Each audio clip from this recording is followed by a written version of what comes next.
ladies and gentlemen, an opportunity like this cannot be taken for granted. This evening, we are going to be beating our hearts out for you all, so I want to see people enjoying themselves. So get up and feel the music and do something about it, okay?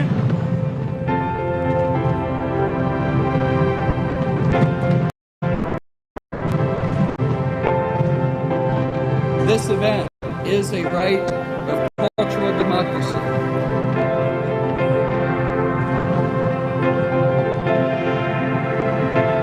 We have many, many partners, you included. I encourage you to stand alongside with us as we travel this journey year after year.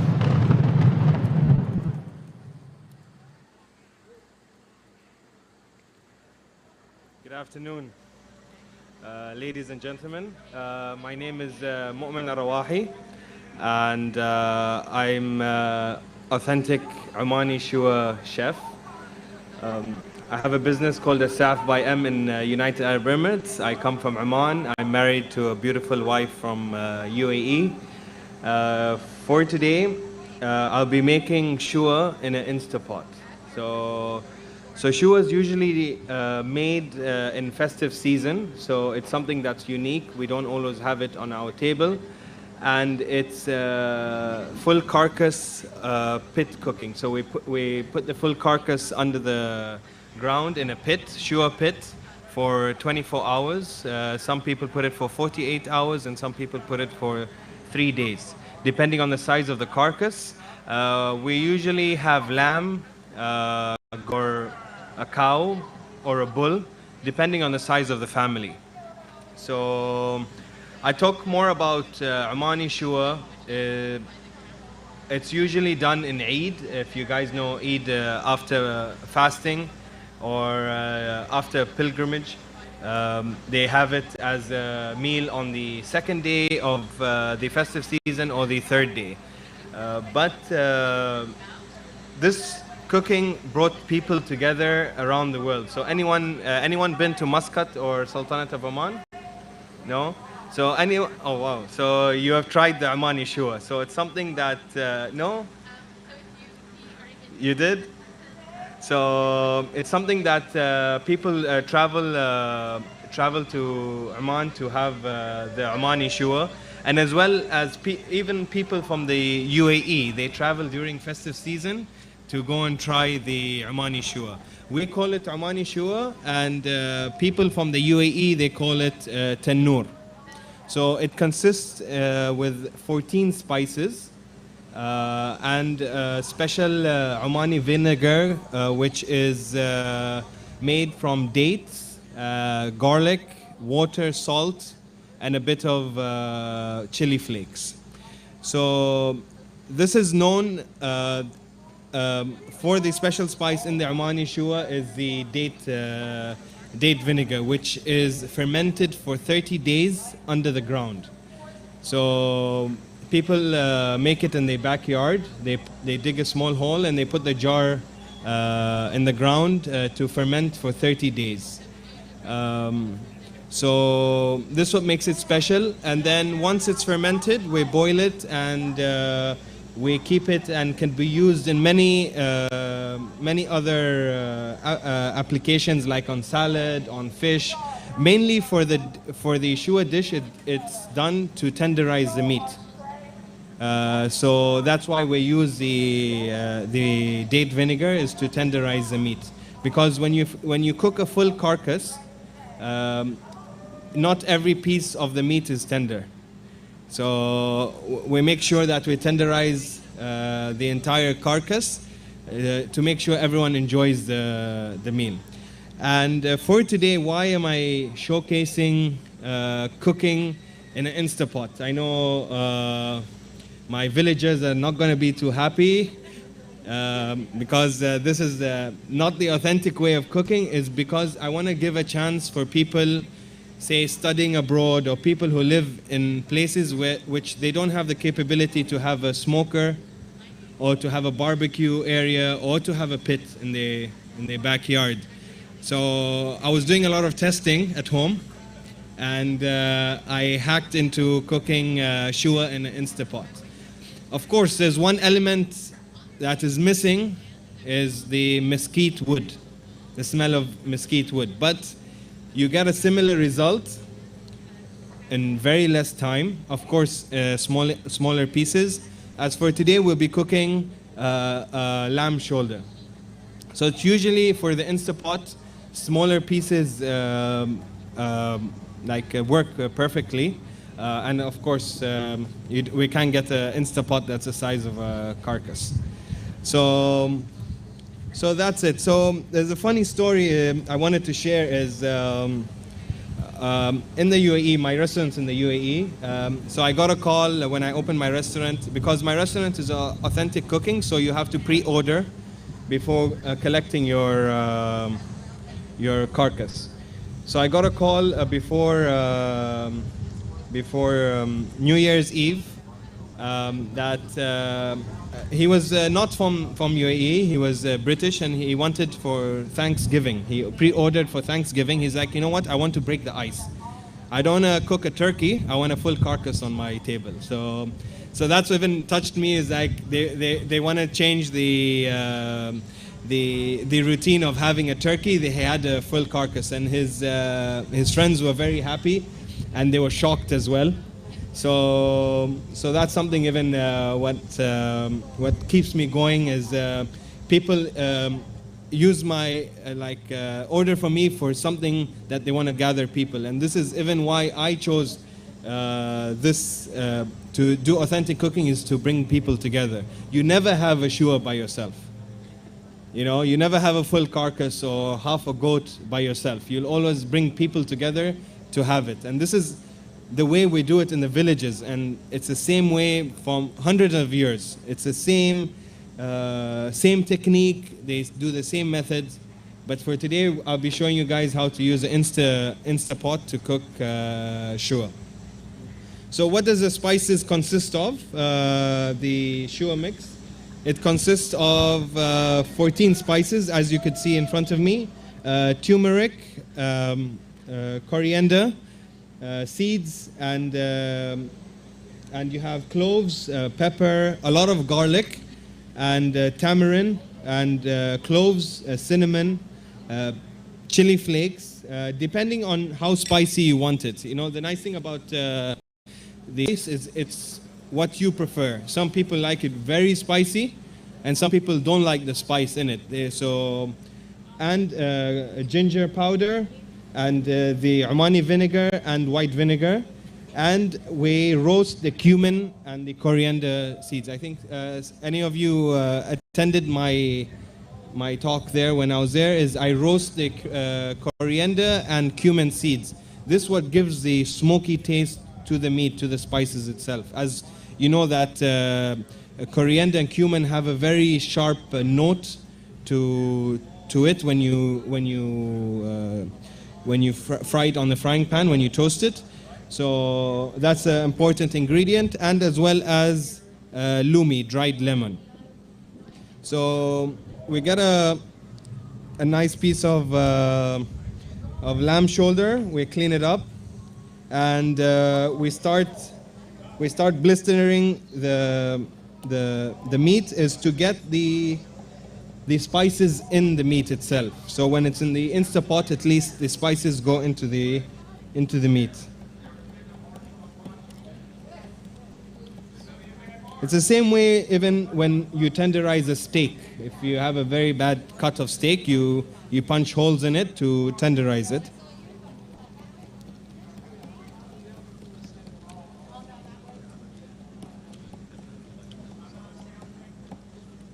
So, and then we get the spices.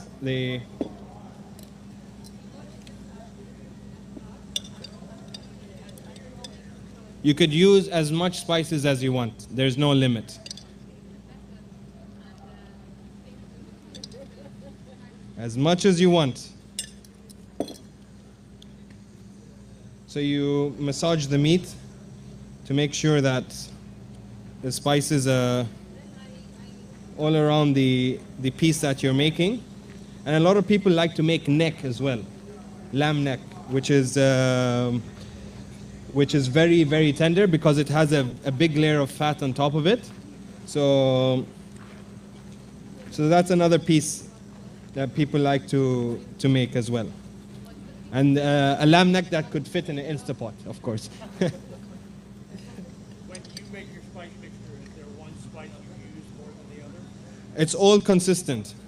But you need to be aware of turmeric, because turmeric is overwhelming in the spices, so you choose how much turmeric you want to have in the spices, but everything is consistent. So if you have... Yeah. The tamarind gives that sweet punch to the spices itself, and you could put it in a blender, and your spices could last for a year. So what we do is we make big drums of the spices in the beginning of the year for the festive season, is because the longer the spices stay in a jar, the stronger the spices become. So it starts fermenting and becoming stronger. I think you could smell the aroma of the spices. So you could imagine if you're living in a small apartment and you're cooking this. So your third neighbor and fourth neighbor will be smelling your cooking.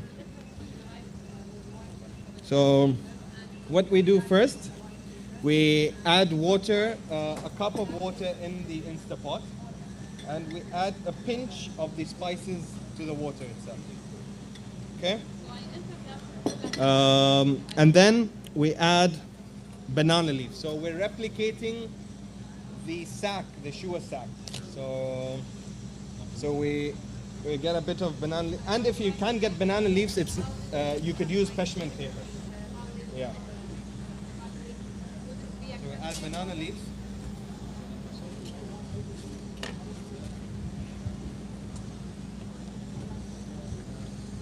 And then we wrap the meat with banana leaf. So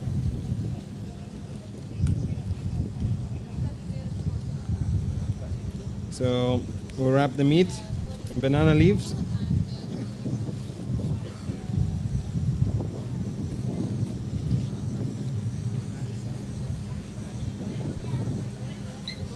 You cover the meat with as well banana leaves as well, and if you don't have banana leaves, you could use parchment paper as well.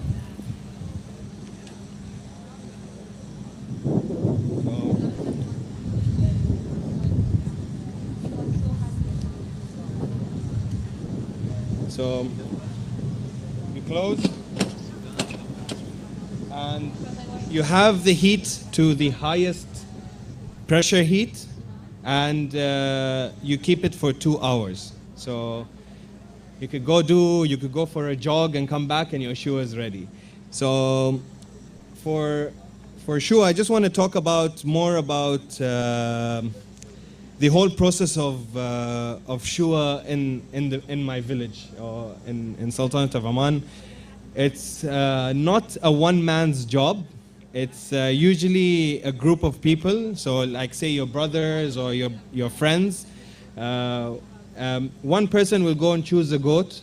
Okay, that's the hardest job, because all eyes will be on him if the goat's not good enough. And you have one person who would slaughter the goat. And we use every part of the carcass, so nothing goes to waste. So we use the heart, we use the head, we use all parts of the carcass. And you have one person who is preparing the spices and the area for the Shuwa festival. So you have a person who's lighting the pit, okay? And the process doesn't take around 1 to 2 hours, everything to be ready. But the nice thing about it brings the whole village together.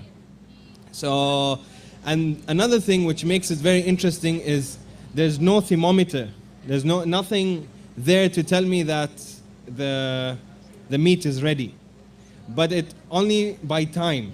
So like we're doing it the same way that our ancestors were doing it, and that's the nice thing about it. The exciting thing is because once we open the hole, is it going to be ready? You have 100 or 200 men waiting to have your meal, and it happened when before I opened my restaurant. I said I need to try, because The first time I made my pit at home was during fasting season, so I needed to pass time.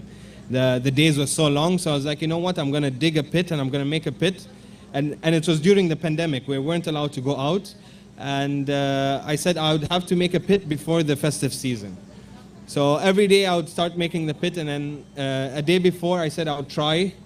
I got a carcass and I tried, and I put it in the morning, and I thought that my meat was being cooked. So I go the time for lunchtime, I open the pit, and the fire is dead. So this is which is very very important, is that the building the pit itself to make sure that there's no any seeping. So usually, in the old days they used to use mud with hay straw together and river rock, which the river rock adds stores so much heat in the river rock itself.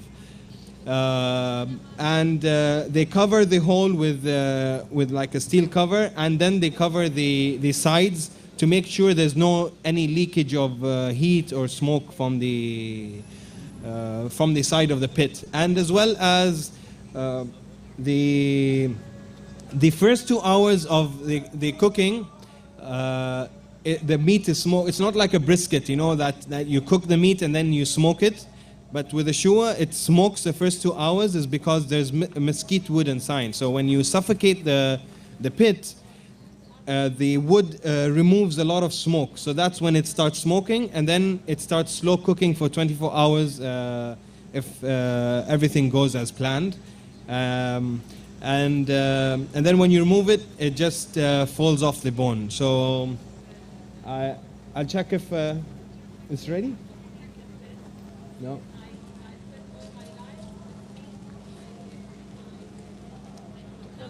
Huh? All right. Anyone have any questions? Yeah. We usually mostly use mesquite because we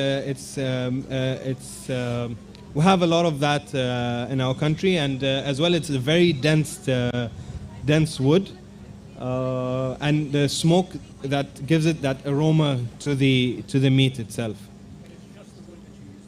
Yeah, just that wood. Yeah.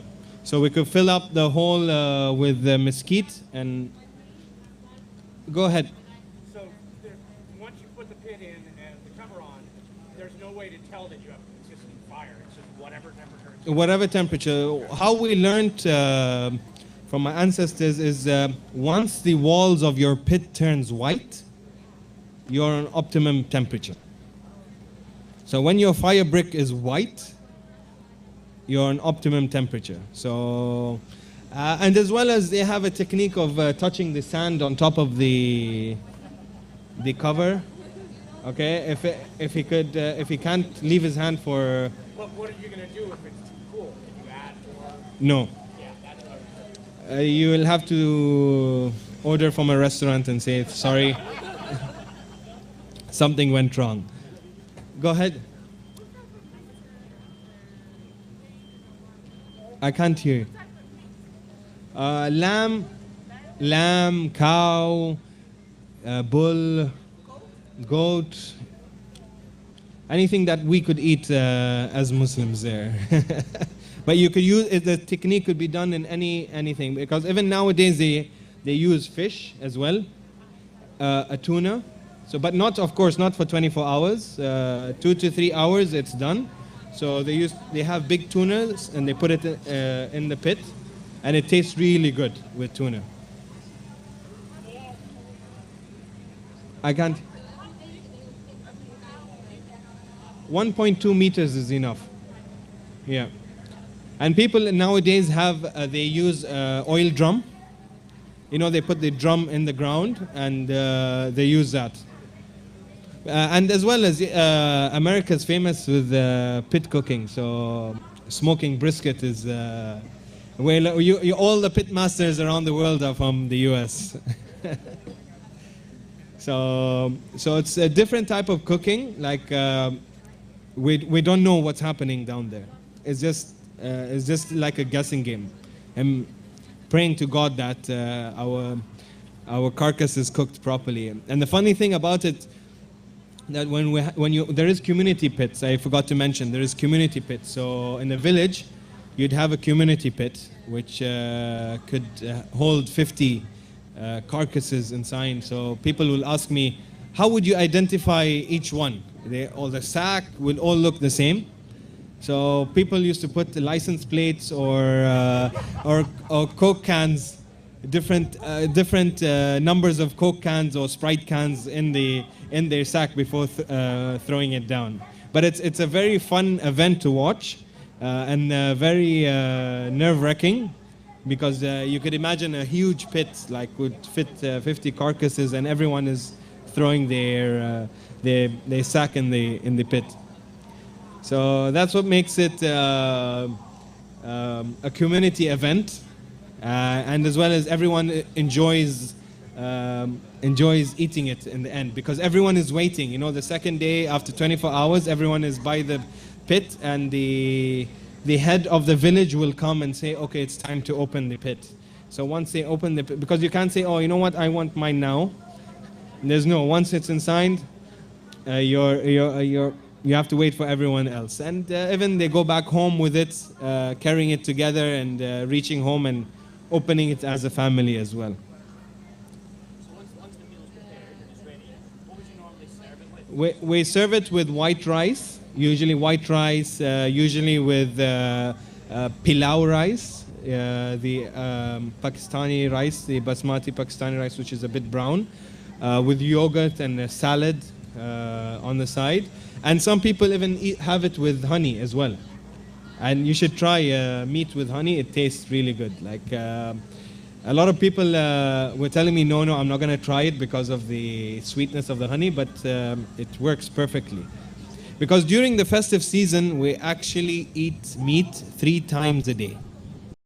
So in breakfast, we have something called maqallai, which is we cook the small kebabs in the fat of the sheep. So it's really good. It comes so tender. So we have that with the flat bread, very thin bread. Okay, we have that for breakfast. Some people have it with liver as well. And then lunchtime we have the Shuwa. And at night we have the mishkak. We call it mishkak, which is the kebabs on the grill. But they're smaller pieces of kebab. So if you could Google mishkak, you'd see people having it, like they'll have a grill that could serve 200 sticks of mishkak, you know, just to feed the people there. So the mishkak is made with either lamb or cow, but most people nowadays like it with lamb, because the meat is much more tender. Any other questions?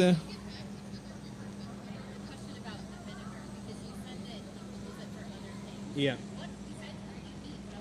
You could have it on your fish, in your salad, because once you this was done by Kathy, because I wasn't allowed to bring things through the border. The U.S. Department of Agriculture would stop me in the customs, but this was made here, and she told me her entire office smelled of garlic. I warned her that her entire office is going to smell of garlic. And so after this process, you boil it for 10 to 15 minutes to remove any bacteria. And you sieve all the other items inside, and you just keep it in a jar for 1 year. It will be good enough to be used. Yeah. You could use that, yeah. You could even on briskets, you could spray it, because if you don't have this, you could use apple cider vinegar as well. So it's the same, it won't taste the same, of course, but you could use that as an alternative. Yeah. Yeah. Yes. It depends on you. If it becomes the taste goes into the meat more the longer you keep it. So even some people, what they do is they marinate it a night before, and they put it 2 hours or before they cook it. They cook in the Instapot, of course. But the meat during the Shuwa, traditionally, they slaughter the meat, they wash the meat, of course, and they put it straight, they marinate it and put it straight in the bag, because they have very limited time. They don't have time to just keep it marinated and leave it, because they have certain times when they are allowed to go and slaughter the goat as well. Yeah. So you have some people who have their own farms. They take from their own sheep or their own whatever they have, livestock, and some people go to the government livestock area and have it. And the nice thing with having fresh meat is, if you guys tasted fresh slaughtered meat, it's totally different than having frozen meat. Yeah. Even you don't have to do much to the meat itself once it's fresh. It's like having fresh fish. You fished out of the sea, you put it on the grill, and it tastes amazing. Where do you get your lamb at home? We have farms, so some people have farms. So we have our own farm, and we get our lamb from our own farm or from the government entity which provides lamb. Because over there, in the United Arab Emirates, they're very strict with the type of lamb that you're choosing. So it will have to go through a vet before you slaughter. The lamb is tested with a vet to make sure there's no any worms or anything that would be harmful and then they slaughter it. So they're very stringent with slaughtering, and as well as where you throw when you cut the goat, where you throw the items from the goat itself. Do you use the lamb for wool or anything else? Unfortunately not. But in the old days, what they used to do is they used to use the skin to make things like a water, like a cooler. So they used to weave the skin of a goat. Of course, they leave it to dry, and they would use the skin as a water cooler. So in front of their cars, you'd see like 2 bags hanging, which when they're driving, the wind is cooling the water inside. So because the old days they didn't have electricity or something, they keep their water cool. As a family, so once you have the meal, it's all ready. Is there a ceremony around the serving of it? There is. When you go to the village, the oldest person or the highest ranked in the family, which is the oldest person, for respect, he will remove the jaws and he'll open the head, and then that's when they start eating. So that's how they start, and everyone starts, but no one starts before the other. So they all start together. They all have it in a round plate. Of course, people who nowadays who are very older, they would put for them a table for them to eat. But usually they eat in a round plate all together.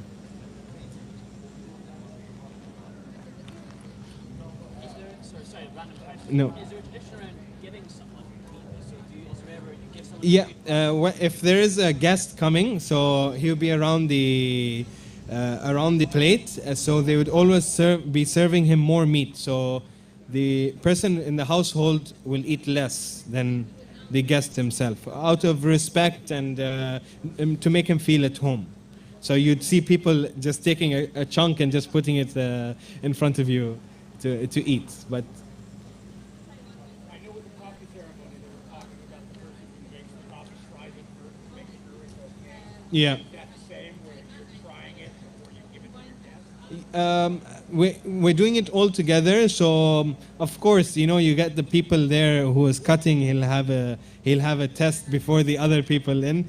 We get cheeky people like that, but it's the same thing, It's in households, us in the UAE and Oman, guests are highly respected and even served, as well as even coffee.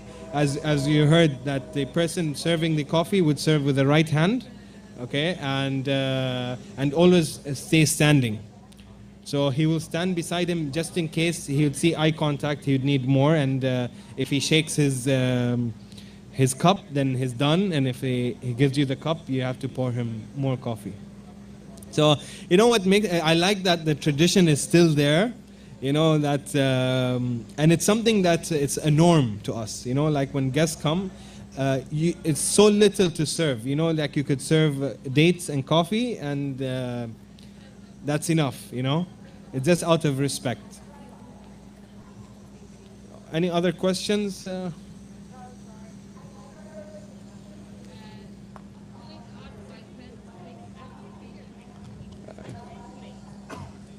I can't.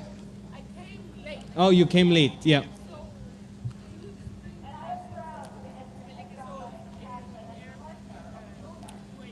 Yeah.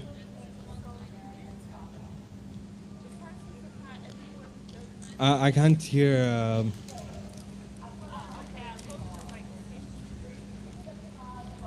There's a microphone here for Q&A if you want to come up. So I came late. Okay. So could you explain to me the process of getting meat in the UF Airmen? Because you said there's you go to the government and you get, so not that means not everyone's able to get sheep. No, you can. We have butchers which have, but preferably people like it fresh, slaughtered fresh. But we have butchers that meat already slaughtered and there in the butcher, the full carcass or whatever piece you want. Oh, okay. Yeah. So you don't get a whole lamb. You could get I'm kind of confused of how the process of getting. Is it just like, what did I say? Like going shopping for meat? I mean, like going to the market. Yeah. Or you can go to the government one. They have government farms which you choose the goat that you want, and they take it to check with the vet, and they slaughter the goat and they give you the carcass in a styrofoam box with ice, and you go ahead with that. So they give out government funds to everybody or no? No, you need to pay for it. It's nothing. Nothing is for free. Yeah. Oh, okay. Yeah. That's why I'm confused. Oh, okay. Sorry. So yeah. So with the Instapot, after you keep it for 2 hours in the Instapot and 2 minutes. Okay. Vent it naturally or pull you can either with the Instapot. Yeah. You can either vent it naturally or you can go the quick way. It's with the automated Instapot, it automatically would release. That's when you know it's ready. Or nowadays with technology, it will just switch off when the time is done. So yeah. So anyone who's living in an apartment or wants to make Shuwa, you could use the Instapot.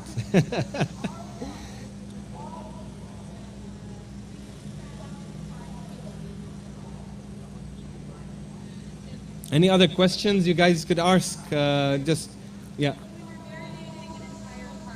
Yeah. No, usually it's called the 8 cut. So, say like the leg on its own, the back with the ribs, okay, the 2 shoulders, and the neck part and the head. And some people have it full. So, and of course they wash the stomach, the guts, and the heart and the liver, and then they put it separately. They marinate it separately and they put it in. So even the head itself, they skin the head and make sure they don't because even when you get the head, the person would know from the teeth if it was a young goat or an old goat itself. So that's the whole fun thing about it is, and not all people like to have head, you know. Not a lot of people like to have the brains and stuff, but it really tastes. I know in other countries it's a delicacy to have, say like lamb head and lamb brains and stuff, but But it's a lot of people now, the new generation, they don't really like, especially even the guts itself. If you're doing a whole carcass, how long do you usually marinate? The same day, we slaughter, marinate, and put it in the pit. Yeah. For lamb and goat, it's 24 hours in the pit. Usually cow, a full carcass of cow or bull, it takes 3 days. So they put it on the first day, and but we don't do that. We don't. It's usually people contribute with each other to feed the whole village themselves. Okay.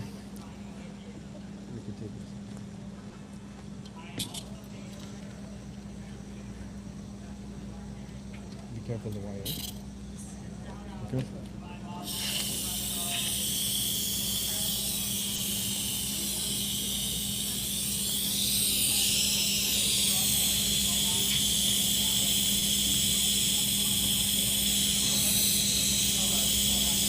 So the moment of truth.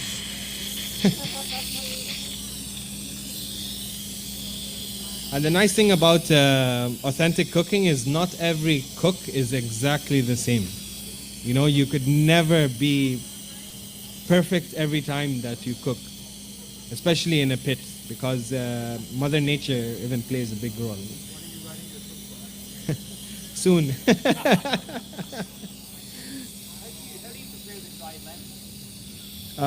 Usually we keep it in the sun for 5 to 6 days until it becomes like this, and we just store it in airtight. They use it a lot. We use it a lot in our cooking as well as with rice and stuff. It gives that the punch. It doesn't really taste. It tastes like smoked lemon. Yeah, and as well, not a lot of people like to have. I don't like to have it because people eat it like this normally.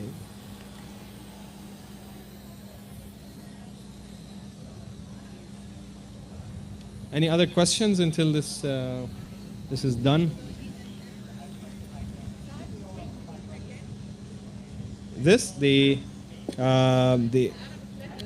We have turmeric, cumin, cardamom, coriander seeds, cumin seeds, and ginger, chili pepper, and the vinegar, garlic, and tamarind. Yeah. As long as you want, you could make it ahead of time and you keep it in a jar and use it whenever you want to use it. And you don't have to just use it on meat. You could use it on chicken. You could use it on fish, on vegetables. If people don't, if vegetarians here, I don't think there'll be a vegetarian coming to watch meat, right? So.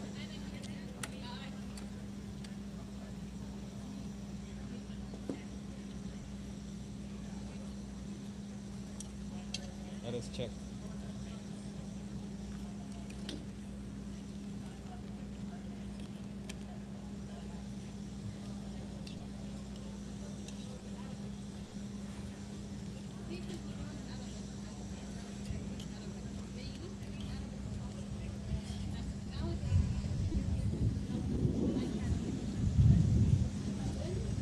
Oh.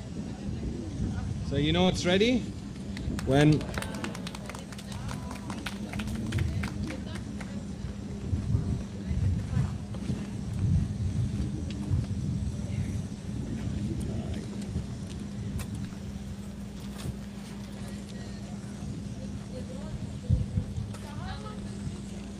Two hours. Yeah. So from 24 hours to 2 hours, you could have Shuwa. And the nice thing with the Instapot is after there would be a bit of water in the bottom, is you could use it as stock. Yeah. Shuwa stock. Everything Shuwa.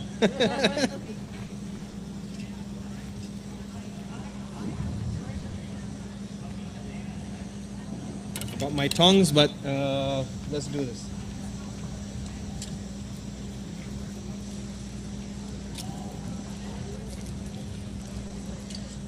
So You get the meat.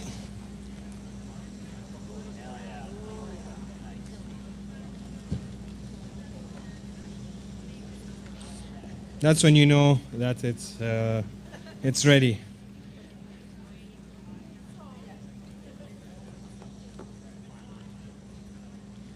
So this is it. It just took us 2 hours to make the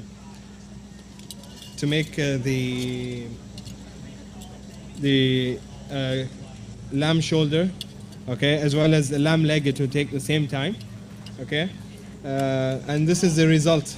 You could, and the nice thing about it, if you can't finish it all, you could make sandwiches out of it the second day.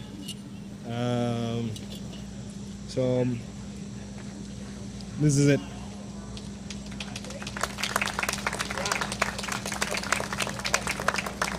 Any other questions you guys want to ask?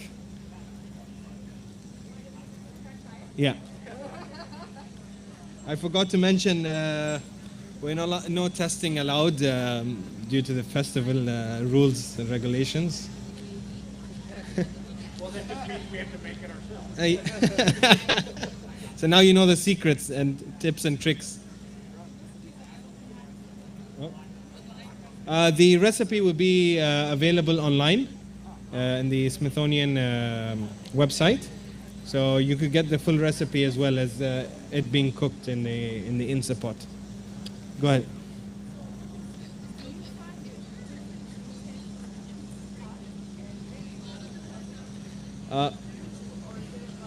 I didn't try cooking it in the oven. I didn't try cooking Shuwa in the oven because I don't think it will work. It will be too dry unless you start putting water in the oven. And I'm trying to make it as simple as possible. That's why I chose to do this hack. Is of course anyone who would be living in an apartment, or maybe you wouldn't have an oven, but you could purchase Instapot anywhere, and there are different sizes of pots as well. Yeah. How long is your restaurant been open? 3 years. I opened, I'll actually speak about opening my restaurant. My wife is not here. But during the pandemic, people were missing going to Oman, to my country, to have Shuwa or to have Omani food. And I got a lot of my friends asking me to cook, because I love to grill. I love to bring people together. My house is always open. At any time, someone will call me, is like, you know what, I miss your mishkak, and I'll be like, okay, come over. And I didn't even buy the meat, so I like to work under pressure. So grilling was my passion. We used to grill. We used to go out in the desert. We used to do a lot of desert cooking, which is only cooking with logs in the desert. And my wife was like, you know what, why don't you open something? But I told her that for me, I want to keep it authentic 100%, so I did not commercialize my business. It's pre-order, so you need to pre-order 2 days or 3 days before, and choose what cut you want, and I would prepare it for you. And when you order, you get it in khasfa, which is the palm frond, and you open it at home. So I wanted to keep it very authentic, because it won't look nice than me opening the meat and presenting it for you. It's better off you at home opening it with your friends and presenting it to your friends. What if we're traveling? Can we eat it at your restaurant? You can. If you're traveling to the UAE and to Abu Dhabi, precisely, you can. You could pre-order your food. My restaurant's called As-Sa'af by M. A-L, you have it there? Is it there? Yeah, As-Sa'af by M. And you'd get all the contact numbers, and you could see more stories on my page as well, on my Instagram, which you could get a better idea. Anyone have any last questions? Any last questions? So we could wrap it up for today. So we'll wrap it up for today. Thank you all for attending, and highly appreciated. And go home and try and cook a Shuwa in an Instapot.